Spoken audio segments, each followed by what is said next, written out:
360 Tamil investment channel சப்ஸ்கிரைபர்கள் அனைவருக்கும் வணக்கம். எல்லோரும் எப்படி நல்லா இருக்கீங்களா? நம்ம சேனல் வந்து இன்றைக்கி பார்க்க போகிற வீடியோ என்ன அப்படின்னு கேட்டிங்கன்னா, லாங் டேர்மில் வந்து நான் பண்ண ஒரு சின்ன தவறு, அதனால் வந்து கிட்டத்தட்ட எனக்கு 33,000 ரூபா லாஸ் ஆகிடுச்சு. ஸோ அந்த லாஸ் எதனால் வந்துச்சு, நான் என்ன பண்ணியிருந்தேன் அந்த லாஸ் வராமல் சமாளிக்கலாம் அப்படின்னு சொல்லி தான் இந்த வீடியோவில் பார்க்க போகிறோம்.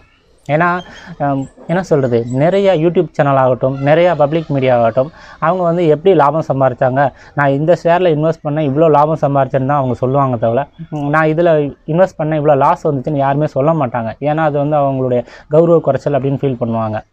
ஆனால் உண்மையிலேயுமே ஒருத்தவங்க வந்து ஜெயிக்கணும் அப்படின்னு ஆசைப்பட்டால் அவங்க வந்து ஜெயித்தவங்கள்ட்ட வந்து பாடம் கற்றுக்கிறத விட தோல்வி அடைஞ்சவங்கள்ட்ட வந்து கற்றுக்கிறது தான் வந்து ரொம்ப எஃபெக்டிவாக இருக்கும். அதனால தான் இந்த வீடியோவில் வந்து நான் எதனால் லாஸ் ஆனேன், நான் பண்ண மிஸ்டேக் என்னன்னு நான் உங்கள்கிட்ட சொல்கிறேன். ஏன்னா இதே மிஸ்டேக் நீங்களும் கூட பண்ணலாம் ஃப்யூச்சரில். ஸோ புதுசாக இன்வெஸ்டர்லாம் நீங்கள் வந்திருப்பீங்க, ஸோ உங்களுக்கு இதெல்லாம் அனுபவம் இருக்காது.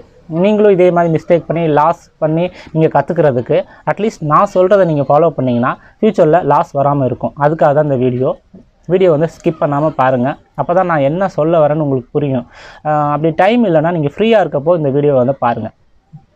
இப்போ நான் பண்ண இதை வந்து சொல்கிறேன் மிஸ்டேக். அதாவது 2016 அந்த காலகட்டத்திலாம் வந்து நான் ஸ்டாக் மார்க்கெட்டில் ஒரு 5-6 வருஷம் இன்வெஸ்ட் பண்ண அந்த காலகட்டம்னு வச்சுங்களேன். நானும் அப்போல்லாம் கொஞ்சம் நல்ல லாபம்லாம் சம்பாரிச்சிட்ருக்கேன். அப்போ பார்த்திங்கன்னா நான் வந்து பெரிய பெரிய இன்வெஸ்டருடைய மீட்டிங்கு அவங்க சொல்கிற இதெல்லாம் நான் படிச்சுக்கிட்டு இருப்பேன். எக்கனாமிக்ஸ் டைம்ஸ், பிஸ்னஸ் லைன்ஸ், இந்த மாதிரி நியூஸ் பேப்பர்லாம். அப்படி பார்க்கும்போது ஏதோ ஒரு ஆர்டிக்கிள் வந்துச்சு. அதில் பார்த்திங்கன்னா ராசேஷ் ஜூஜுவாலா வந்து 1993 நினைக்கிறேன், அந்த வருஷத்தில் வந்து கரூர் வைஸ்யா பேங்க்கில் வந்து 50 லட்ச ரூபா இன்வெஸ்ட் பண்ணியிருக்காரு.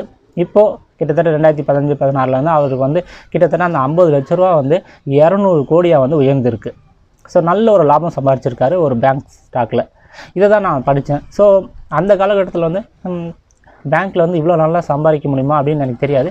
ஸோ நானும் அந்த ஸ்டோரியை இம்ப்ரெஷன் ஆகி நம்மளும் அதே மாதிரி தான் இன்வெஸ்ட் பண்ணணும் அப்படின்னு நினச்சி ஃபீல் பண்ணிகிட்டு இருந்தேன். அப்போ தான் வந்து ஈக்விட்டாஸ் ஹோல்டிங் அப்படின்னு சொல்லி ஒரு ஐபிஓ வந்தது. அந்த ஐபிஓ ப்ரைஸ் வந்து 110 ரூபா. எனக்கு வந்து ஐபிஓவில் வந்து அலாட்மெண்ட் ஆகலை. சரின்னு கொஞ்சம் வெயிட் பண்ணி பார்த்தேன். மார்க்கெட்டில் வந்து ஒரு 140-150 ரூபாயில் எனக்கு கிடச்சிது. ஸோ 150 ரூபாயில் நான் வாங்கினேன். நம்மளும் ஒரு லாங் டேர்மில் வச்சுக்கலாமே, ஸோ நமக்கும் நல்ல லாபம் கிடைக்குமே அப்படின்னு சொல்லி நான் வாங்கி வச்சுருந்தேன். அந்த வாங்கி வச்சதுக்கப்புறம் ரொம்ப பெருசாலாம் ப்ரைஸ் ஏறலை. 2016லேருந்து 2020 வரைக்கும் எனக்கு எந்த ஒரு லாபமும் கிடைக்கல. அந்த ஷேர் வாங்கின ப்ரைஸு ஒரு 5%, 10% முன்ன பின்ன தான் இருந்துச்சே தவிர பெருசாக லாபம் சம்பாதிச்சே கொடுக்கல. அதோடு போயிருந்தாலும் பரவாயில்ல, நான் அப்படியே ஹோல்டு பண்ணியிருப்பேன். ஆனால் 2020 மார்ச்சில் வந்து ஷேர் மார்க்கெட்டே ரொம்ப க்ரஷ் ஆகும்போது இது வந்து கிட்டத்தட்ட 40 ரூபாய்க்கு வந்துருச்சு. சரி, இன்னமும் ரெக்கவர் ஆகுமேன்னு சொல்லி ஹோல்டு பண்ணிகிட்டே இருந்தால் அது ரெக்கவர் ஆகிற மாதிரியே தெரில. 50 ரூபாயில் வந்து அப்படியே ஸ்ட்ரக் ஆகி நிற்கிது. சரி, எனக்கு அப்போ 2 ஆப்ஷன் தான் இருந்துச்சு. ஒன்று இதை ஹோல்டு பண்ணலாம், இல்லைன்னா லாஸை புக் பண்ணிட்டு இந்த காசை வந்து வேறு ஒரு ஸ்டாக்லேயாவது நம்ம இன்வெஸ்ட் பண்ணலாம் அப்படின்னு தோணுச்சு. எப்போவுமே நம்ம ஒரு ஸ்டாக்கை வந்து நம்ம விற்கிறோன்னா நம்ம லாஸ் ஆகிற ஸ்டாக்கை வந்து விற்கிறதா நல்லது. அதுக்காக என்ன பண்ணேன், ஏன்னா இதை ஹோல்டு பண்ணிவிட்டு இன்னும் ஏறுமான்னு தெரியாது. மறுபடியும் கொரோனா ப்ராப்ளம், என்பிஏ ப்ராப்ளம்லாம் வரும். ஸோ என்பிஏ எப்படி வரும்னு நமக்கு தெரியாது. ஸோ இதெல்லாம் நம்ம கெஸ் பண்ணுறது கூட ரொம்ப ஒரு கஷ்டமான விஷயம். எதுக்கு தேவையில்லாமல் ரிஸ்க்கு, அட்லீஸ்ட் கிடைச்ச அமௌண்ட்டாக நம்ம புக் பண்ணிவிட்டு வேறு ஒரு நல்ல ஒரு சான்ஸ் ஆப்பர்ச்சுனிட்டி இருக்குது அந்த ஸ்டாக்கில் வந்து நான் இன்வெஸ்ட் பண்ணலான்னு சொல்லி நான் இன்வெஸ்ட் பண்ணிட்டேன். அந்த ஸ்டாக்லாம் இப்போ பேசணுன்னா அது யூஸ் இல்லாத ஒரு விஷயம். ஏன்னா அது ரொம்பவே ஏறி போயிடுச்சு. இப்போது நான் அதை வந்து ஹோல்டு பண்ணிகிட்டே இருந்தால் கூட எனக்கு இப்போ பார்த்திங்கன்னா இப்போ வரைக்குமே 85 ரூபா அந்த ரேஞ்ச் வரைக்கும் தான் ஏறி இருக்குது. இது எப்போ நான் வாங்கின காஸ்ட் வர்றது, அது வரைக்கும் நம்ம சான்ஸை வந்து நம்ம மிஸ் பண்ணிட்டு, கண் எதிரிலே வந்து நல்ல ஒரு சான்ஸ் இருக்குது, மார்க்கெட் ரொம்ப இறங்கியிருக்கு. இப்போ வந்து அந்த சான்ஸை நம்ம மிஸ் பண்ணக்கூடாது இல்லையா? ஸோ ஆப்பர்ச்சுனிட்டி காஸ்ட் அப்படின்னு சொல்லுவாங்க மார்க்கெட்டில். அது ரொம்பவே முக்கியம். ஒரு ஸ்டாக் வந்து ஏறல அப்படிங்கிறதுக்காக நம்ம அப்படியே ஹோல்டு பண்ணிகிட்டே இருக்கிறதோ இல்லை ஆவரேஜ் பண்ணிகிட்டு இருக்கிறதோ வந்து தவறான ஒரு விஷயம். அந்த பிஸ்னஸ் நல்லா இல்லை அப்படின்னு நம்ம ஃபீல் பண்ணோன்னா, இல்லை அதை விட பெட்டர் ஆப்பர்ச்சுனிட்டி இருக்குன்னா கண்டிப்பாக புக் பண்ணிட்டு வெளில வர்றது நல்ல விஷயந்தான். இது வந்து தவறுன்னு யாரும் சொல்ல மாட்டாங்க. ஸோ அதனால் வந்து நான் புக் பண்ணிட்டு வெளில வந்துட்டேன். லாஸ் ஆகிடுச்சு. இந்த லாஸ்லேருந்து நான் கற்றுக்கிட்ட விஷயம் என்ன அப்படின்னு கேட்டிங்கன்னா, அந்த ஸ்டாக்கில் வந்து நான் ப்ரொமோட்டர் ஹோல்டிங்கு, ஃபைனான்ஷியல் என்ன சொல்கிறது, ஃபண்டமெண்டல் அனலைஸ் எல்லாமே நான் பண்ணினேன். எல்லாமே நல்லா தான் இருந்துச்சு. ரேஷியோ ஆகட்டும் எல்லாமே நல்லா இருந்துச்சு. ஆனால் நான் பண்ண ஒரு மிஸ்டேக் என்ன தெரியுமா, அந்த செக்டரை பற்றி நான் ரொம்ப பெருசாக ரிசர்ச் பண்ணலை. பேங்க் அப்படின்னா என்ன சொல்கிறது, நான் கிளியராக சொல்லியிருப்பேன். நம்மளுடைய ஒரு கோடக் மஹிந்திரா பேங்க்குடைய அனலைஸில் வந்து நான் சொல்லியிருப்பேன். அதாவது பேங்க் அப்படின்னா நான் வந்து கோடக் மஹிந்திரா பேங்க்கில் தான் லோன் வாங்குவேன், இல்லைனா ஹெச்டிஎஃப்சிலே தான் வாங்குவேன் அப்படின்னு யாருமே இருக்க மாட்டாங்க. யாருக்கு வந்து கம்மியான இன்ட்ரெஸ்ட் ரேட்டில் நல்ல சர்வீஸோட பணம் கிடைக்குதோ அவங்கள்ட்ட வாங்கிட்டு போயிட்டே இருப்பாங்க. நீங்களாக இருந்தாலும் சரி அதுதான், நானாக இருந்தாலும் அதுதான். ஸோ அப்படிங்கும்போது எந்த பேங்க் வந்து அதிகமாக சான்ஸ் இருக்குது? நிறையா பிரான்ச் இருக்க பேங்க் மட்டும்தான் அதிகமாக வாய்ப்பு இருக்குது. அதில் தான் போய் யாரும் அக்கௌண்ட் ஓப்பன் பண்ணுவாங்க. யாரும் போய் அக்கௌண்ட் ஓப்பன் பண்ணுறதுக்காக சென்னைக்கெலாம் யாரும் போக மாட்டாங்க. ஒருவேளை ஆன்லைனில் ஆப்ஷன் இருந்தால் கூட நாளைக்கு ஏதாவது ப்ராப்ளம்னா நம்ம சென்னைக்கு ஓட முடியாதுன்னு சொல்லிட்டு மோஸ்ட்லி வந்து அக்கௌண்ட் ஓப்பன் பண்ணுறதுக்குலாம் போக மாட்டாங்க. சர்வீஸ்லாம் அவ்வளோ நல்லா இருக்காதுன்னு பயப்படுவாங்க. அப்போது அதிகமாக பிரான்ச் இருக்க பேங்க் தான் வந்து வளரும்போது நிறையா கஸ்டமர் கிடைப்பாங்க, மறுபடியும் இன்னும் வளரும். ஸோ இதை வந்து நெட்வொர்க் எஃபெக்ட் அப்படின்னு நம்ம சொல்லுவோம்.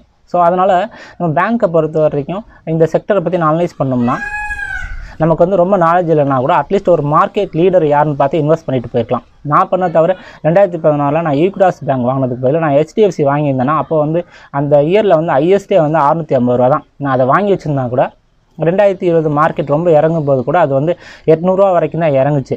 அப்படி பார்க்கணும்னா கூட நான் வாங்கின ப்ரைஸ் வந்து ரீச் ஆகலை. ஸோ அதனால் தைரியமாக நான் ஹோல்டு பண்ணியிருக்க முடியும். இப்போ பார்த்தீங்கன்னா 52 கைக்கு வந்து அது ரீச் ஆகிடுச்சு. ஸோ இப்போ வந்து பெருசாக லாஸ் ஆகிருக்காரு. ஆனால் தேவையில்லாமல் ஒரு புதுசாக ஒரு பேங்க்கை நம்பி நான் இன்வெஸ்ட் பண்ணது வந்து ஒரு தவறான ஒரு விஷயம். அதுக்காக வந்து இப்போ அந்த ஷேர் நீங்கள் வச்சுருந்தீங்கன்னா உடனே நான் விற்றுருங்க அப்படின்னு நான் உங்களுக்கு சொல்ல வரல. அதாவது நமக்கு வந்து செக்டர் நாலேஜ் இருக்கணும், அதே மாதிரி கரெக்டான டைமில் வந்து என்ட்ரு ஆகணும். இப்போது லோயஸ்ட் ப்ரைஸில் 40 ரூபாய்க்கு யாரும் என்ட்ரு ஆகிருந்தீங்கன்னா கண்டிப்பாக அது நல்ல ப்ரைஸ் தான். ஆல்மோஸ்ட் இப்போ டபுளாக கூட ஆயிடுச்சுன்னு நம்ம சொல்லலாம். ஆனால் நான் என்ட்ரானது என்னது 150 ரூபாய்க்கு என்ட்ரானேன். அது இன்னும் 150 ரூபா வரதுக்கு எவ்வளோ நாள் ஆகுமோ எனக்கும் தெரியாது. மேபி ஃப்யூச்சரில் கூட வரலாம், நான் வராதுலாம் சொல்ல மாட்டேன். ஆனால் ஆப்பர்ச்சுனிட்டி காஸ்ட்டு அப்படின்னு ஒன்று இருக்கு இல்லையா, இன்னும் ஒரு 10 வருஷம் கழிச்சு அது 150 ரூபாய்க்கு வந்துச்சுன்னா வந்தால் என்ன வராட்டி என்ன. ஸோ அதுக்கு முன்னாடி என் கண்ணு முன்னாடியே ஒரு நல்ல சான்ஸ் இருக்கும்போது நான் அதை நம்பிட்டு இதே மிஸ் பண்ணக்கூடாது இல்லையா. ஸோ அதுதான் நான் சொல்ல வரேன். எப்போவுமே வந்து உங்களுக்கு அந்த செக்டர் நாலேஜ் இல்லைன்னா இந்த செக்டரில் வந்து மார்க்கெட் லீடர் யாருன்னு பார்த்து இன்வெஸ்ட் பண்ணிடுங்க. அப்படி இல்லைனா கரெக்டான டைமில் கரெக்டான ப்ரைஸில் இன்வெஸ்ட் பண்ண கற்றுக்கோங்க. இதுதான் வந்து நம்ம சொல்ல வேண்டிய ஒரு விஷயம்.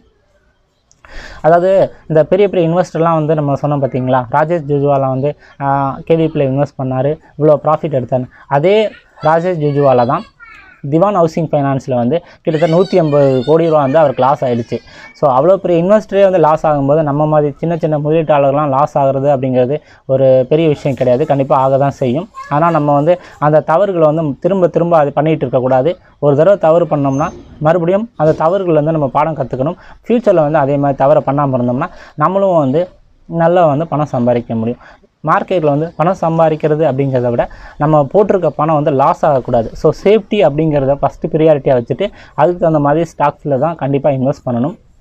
என்ன சொல்கிறது, அப்படியே நீங்கள் ரிஸ்க் எடுத்தால் கூட டோட்டல் உங்களுடைய நெட்வொர்த்தில் வந்து அந்த ஸ்டாக் வந்து 0 ஆனால் கூட உங்களுடைய நெட்வொர்த் வந்து லாஸ் ஆகாத அளவுக்கு நம்ம ரிஸ்க் எடுத்தோம் அப்படின்னு சொன்னால் மார்க்கெட்டில் வந்து நல்லா ஜெயிக்க முடியும். இன்னும் பல தவறுகள் வந்து நான் என்னோடய எக்ஸ்பீரியன்ஸ் வந்து ஃப்யூச்சரில் வந்து நான் ஷேர் பண்ணுறேன். ஸோ இந்த சேனலை வந்து மறக்காமல் சப்ஸ்கிரைப் பண்ணுங்கள், உங்கள் நண்பர்களுக்கும் ஷேர் பண்ணுங்கள். நன்றி, வணக்கம்.